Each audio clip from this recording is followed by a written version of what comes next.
여호수아 13장 15절부터 33절 말씀입니다.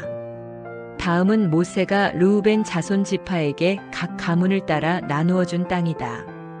그들의 지역은 아르논 골짜기의 끝에 있는 아로엘에서부터 그 골짜기 가운데에 있는 성읍과 메드바에 있는 모든 평원지대와 헤스본과 그 평원지대에 있는 모든 성읍, 곧 디본과 바목바알과 벳바알무온과 야하스와 그데못과 메바앗과 기랴다임과 신마와 골짜기의 언덕에 있는 세레스알과 벳볼과 비스가 기슭과 베니여시못과 평지의 모든 성읍과 헤스본에서 다스리던 아모리 사람의 왕 시온이 다스리던 모든 왕국이다.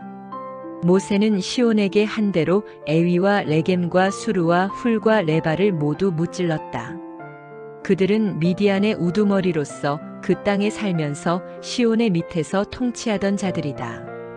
이스라엘 자손이 그들을 사륙할 때에 부올의 아들인 점쟁이 발람도 다른 여러 사람과 함께 칼에 맞아서 죽었다. 르우벤 자손의 서쪽 경계선은 요단강이다. 르우벤 자손이 그 가문을 따라 유산으로 받은 성읍과 마을은 위와 같다. 다음은 모세가 갓 지파 곧 갓 자손에게 그 가문을 따라 나누어 준 땅이다.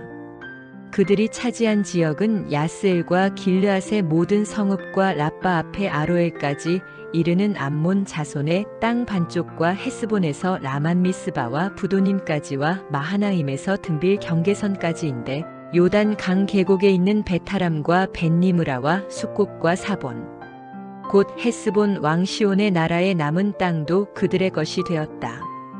갓 지파의 서쪽 경계는 요단 강인데 북쪽으로는 긴네렛 바다까지 이른다. 이것이 갓 자손이 그 가문을 따라 유산으로 받은 성읍과 마을들이다. 모세가 므낫세의 반쪽 지파에게 몫으로 주어서 므낫세 자손의 반쪽 지파가 가문을 따라 받은 땅은 다음과 같다. 그들이 차지한 지역은 마하나임에서부터 바산에 온 땅 곧 바산 왕 옥의 왕국 전체와 바산에 있는 야일의 주거지 전체인 예순 성읍과 길르앗의 반쪽과 바산 왕 옥의 왕국에 있는 두 성읍인 아스다롯과 에드레이이다. 이 성읍들은 므낫세의 아들 마길의 자손 곧 마길 자손의 반쪽이 가문을 따라 받은 것이다. 이상이 모세가 여리고 동쪽 곧 요단 강 동쪽의 모압 평지에서 두 지파와 반쪽 지파에게 유산으로 나누어 준 땅이다. 그러나 레위 지파에게는 모세가 유산을 주지 않았다. 하나님이 그들에게 말씀하신 대로 주 이스라엘의 하나님이 바로 그들의 유산이기 때문이다. 네, 샬롬. 오늘도 말씀 앞에 나오신 여러분을 축복합니다. 오늘 본문은 르우벤 자손과 갓 자손, 또 므낫세 반지파가 요단 동편에서 기업을 얻는 것에 대한 말씀입니다. 본문을 나누기 전에 성경에 자주 사용되는 기업이라는 것에 대해 나눠볼까 합니다. 여러분, 기업이 어떤 의미일까요? 우리가 흔히 기업이라고 하면 제일 먼저 떠오르는 것이 회사일 겁니다. 영리 목적으로 재화나 서비스를 생산하고 판매하는 곳이죠. 그러나 성경에서의 기업은 다릅니다. 성경에서 말씀하고 있는 기업은 조상으로부터 물려받은 유산으로 하나님의 백성에게 주어지는 하나님의 선물로 해석됩니다. 그래서 성경에서의 기업은 단순히 돈이나 재산이 아니라 한 사람과 공동체의 정신적, 물질적 토대를 포괄하는 개념이라고 할 수 있어요. 그래서 에베소서 1장 11절 말씀을 보면 우리가 그분의 기업이 되었다는 표현을 합니다. 이는 우리가 그분의 상속자가 되었다는 것을 뜻하죠. 하나님으로부터 받는 모든 좋은 것, 즉 단순한 물질적인 유산뿐 아니라 하나님의 영원한 구원의 상속권을 받았다는 것을 의미하는 것입니다. 그 찬송가에서도 이런 가사가 있지 않습니까? 나의 영원하신 기업, 생명보다 귀하다. 이처럼 성경에서 말씀하시는 기업은 단순한 물질이 아니라 대대로 이어지는 믿음의 유산이라고 할 수 있습니다. 특별히 구약에서는 이러한 기업에 대해 아브라함 때부터 살펴보면 약속하신 땅과 자손으로 주어지는 것을 알 수 있습니다. 대대로 주어지는 땅과 자손을 통해서 하나님의 약속이 다음 세대에게도 계속 이어지는 것이죠. 오늘 본문에서도 역시 하나님께서 약속하신 땅이 기업으로 주어지고 있음을 볼 수 있어요. 본문 15절부터 23절을 보면 모세가 먼저 르우벤 자손의 지파에게 기업을 나눠줬다고 기록하고 있습니다. 지금 나눠주고 있는 이 땅은 요단 동편의 땅입니다. 그래서 르우벤 지파의 정착지는 요단 동쪽 아래로 시온왕이 다스리던 곳에 위치하고 있습니다. 특별히 모세는 르우벤 지파에게 기업을 나눠줄 때 그들의 가족을 따라 기업을 주었다고 하고 있어요. 여러분, 이 말씀은 앞으로 이 르우벤 지파뿐만 아니라 갓 지파에게도 또 므낫세 반 지파에게도 기업을 나눠줄 때 중요한 기준이 되고 있는데요. 이는 넘치지도 부족하지도 않는 딱 그 지파가 누릴 만큼의 기업을 나누어 주었다는 것을 의미합니다. 이 르우벤 지파의 기업을 나누어주는 과정 속에서 또 우리가 살펴볼 것은 아모리 족속의 헤스본 왕 시온과 또 바산 왕 옥을 무찌르고 승리한 사건이 다시금 부각되고 있다는 것입니다. 또한 22절을 보면 부올의 아들 점술과 발람의 이야기도 등장합니다. 여러분, 발람이 누굽니까? 네, 모압 왕 발락과 결탁해서 이스라엘을 저주하려고 했으나 하나님께서 간섭하심으로 이스라엘을 저주하기는 그냥 축복했던 점술가입니다. 그리고 이후에 이 발람은 이 실패에서 멈추지 않고 모압 왕이 주는 재물과 또 여러 것들에 눈이 멀어서 이스라엘 자손을 타락하게 하는 방법을 알려주는데 그 방법이 우상 숭배였죠. 그래서 이스라엘 자손을 음행하게 하고 바알보올의 죄에 끌어들이는 인물이 되기도 합니다. 이 죄에 대해 결국 발람은 하나님의 심판을 받고 죽임을 당하게 되죠. 여러분, 이 두 사건이 다시 부각되고 있는 것은 아모리 족속의 두 왕을 이겨서 하나님의 영광을 드러냈던 것처럼 이스라엘을 타락하게 한 이 발람의 이야기 역시 우리가 계속해서 상기하며 경계해야 할 사건이라는 것을 나타내고 있는 것입니다. 이렇게 르우벤 지파의 분배가 끝나고 24절부터 28절까지를 보면 갓 지파 자손의 기업이 분배됨을 볼 수 있습니다. 이 갓 지파의 정착지는 르우벤 지파의 위쪽으로 길르앗과 암몬 지역 절반에 위치합니다. 그러니까 이는 동쪽 경계로는 암몬의 라빠 앞까지, 또 북쪽 경계는 긴네렛 바다, 즉 갈릴리 호수까지 이르는 것으로 볼 수 있습니다.